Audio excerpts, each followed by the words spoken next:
Effectivement, donc on a dirigé un livre qui s'appelle « De la question sociale à la question raciale », mais avec un point d'interrogation, c'est-à-dire pour interroger ce basculement qui ferait qu'on passerait des questions de classe aux questions de race, ou qu'on passerait des questions économiques aux questions de minorité. Je crois qu'à l'évidence, les deux questions se superposent souvent. C'est-à-dire qu'on sait bien, d'une part, que ce qu'on appelle donc aujourd'hui les minorités visibles sont surreprésentées dans les classes populaires, et à l'inverse, que les classes populaires sont surreprésentées parmi les minorités visibles. Les deux aspects étant également importants. Donc il y a une tentation pour tout le monde d'identifier la question sociale et la question raciale en considérant qu'au fond c'est la même chose, que les Noirs et les Maghrébins sont plutôt pauvres et que les pauvres sont plutôt Noirs et Maghrébins.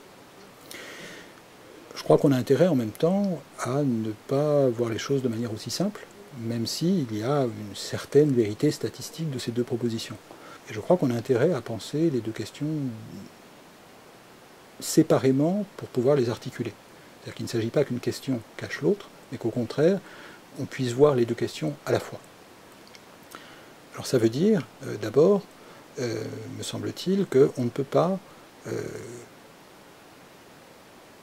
oublier qu'il y a une spécificité de la question raciale. L'inégalité raciale, c'est une naturalisation d'une différence sociale.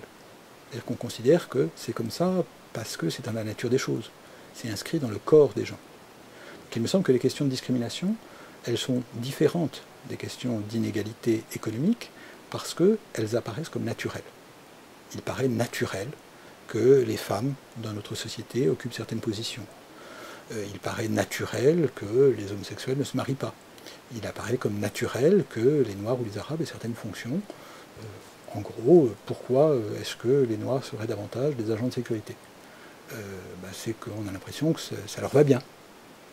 Que ça veut dire que les politiques pour combattre les inégalités économiques ne sont pas nécessairement les mêmes que les politiques pour combattre les discriminations raciales. Autrement dit, une politique de redistribution économique, ça va avoir des effets, mais ça n'aura pas nécessairement des effets à tous égards.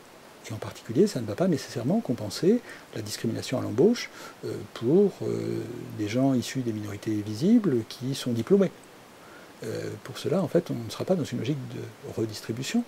On sera, au contraire, ce qui sera demandé sera, enfin pas au contraire, mais de manière différente, ce qui sera demandé sera une politique antidiscriminatoire. Effectivement, ça veut dire qu'une politique de discrimination positive ne peut pas avoir de sens toute seule si elle n'est pas accompagnée simultanément d'une politique de redistribution. Ça ne veut pas dire que lutter contre la discrimination soit inutile, ça veut dire que ça ne règle pas tous les problèmes et qu'il faut donc penser des politiques qui marchent sur deux pieds. Un pied qui serait celui de la redistribution et l'autre qui serait celui de la lutte contre la discrimination, voire donc d'une discrimination positive.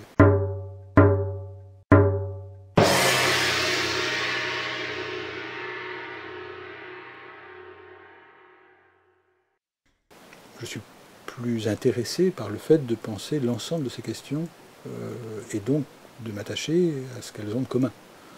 Ça ne veut pas dire, bien entendu, qu'il n'y ait aucune différence entre la xénophobie et le racisme, par exemple, ou qu'il n'y ait aucune différence entre la manière dont on traite les immigrés et la manière dont on traite ceux qui ne sont pas immigrés, mais qui sont simplement, qui appartiennent aux minorités visibles. Donc ça ne veut pas dire qu'il n'y ait aucune différence. Je pense néanmoins qu'il est utile de penser la catégorie générale du racisme, ou des discriminations raciales, c'est-à-dire pas seulement de l'intention, mais de l'effet, parce qu'il me semble qu'il y a un dénominateur commun qui est autour précisément de la question de la naturalisation des différences. C'est-à-dire qu'à partir du moment où je commence à considérer que la différence entre moi et quelqu'un d'autre n'est pas seulement une différence qui résulte d'une histoire sociale et de choix individuels, mais qui est aussi inscrite dans une nature des choses, il me semble que je suis entré dans une posture raciste ou racialiste ou racialisante, comme on voudra.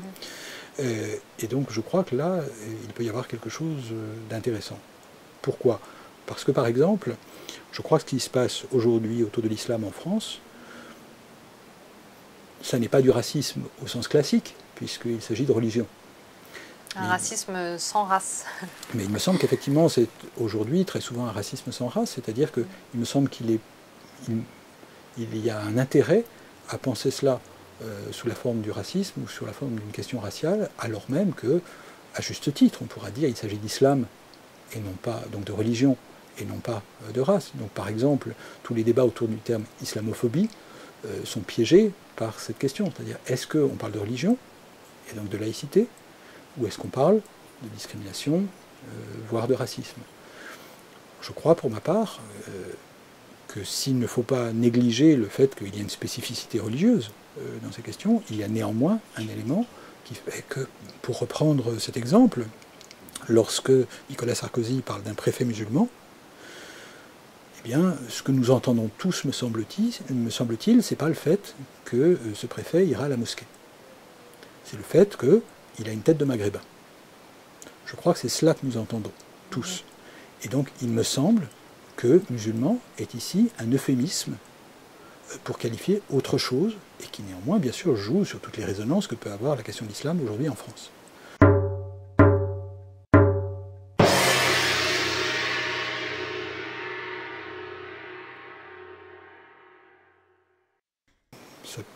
Les identités font partie des constructions individuelles et collectives aussi. Donc je ne vois pas au nom de quoi je désapprouverais le fait qu'on puisse revendiquer une identité berbère, ou une identité noire, ou une identité arabe, ou asiatique, ou etc. Ou même antillaise plus spécifiquement, ou chinoise. Enfin, donc je n'ai rien à dire sur cette question, si ce n'est que je trouve tout à fait légitime que ces constructions existent. Je pense simplement que ces constructions identitaires, aujourd'hui, ne sont peut-être pas le meilleur moyen de se faire entendre politiquement en France. Donc il y a une question d'opportunité, c'est-à-dire comment se faire entendre. Je pense aussi que ça peut présenter quelques dangers parfois, pas nécessairement, mais que effectivement le discours identitaire peut amener à une certaine clôture. C'est-à-dire qu'il y a le risque que les discours identitaires referment des groupes sur eux-mêmes.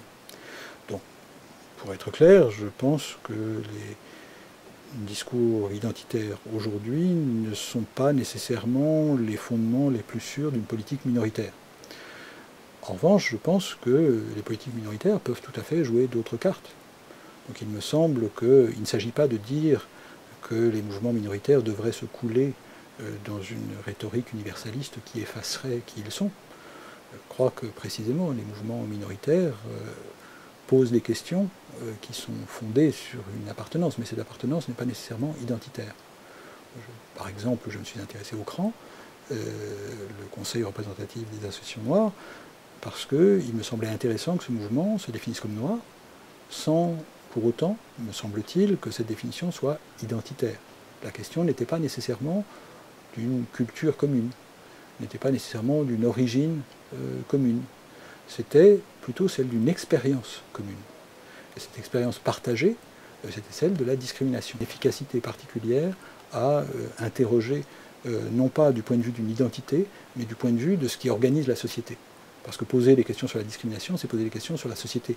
Et pas simplement demander le droit d'exister en tant que groupe, mais c'est poser des questions qui bousculent la société dans son ensemble. Donc je crois qu'il peut y avoir non seulement une question d'opportunité tactique, mais il peut y avoir aussi un enjeu stratégique, parce que ça interroge la société dans son ensemble, au lieu finalement que la société puisse s'accommoder finalement pas si mal du fait qu'il y ait à côté un groupe différent qui revendique d'être différent, et que d'ailleurs on a toujours traité différemment.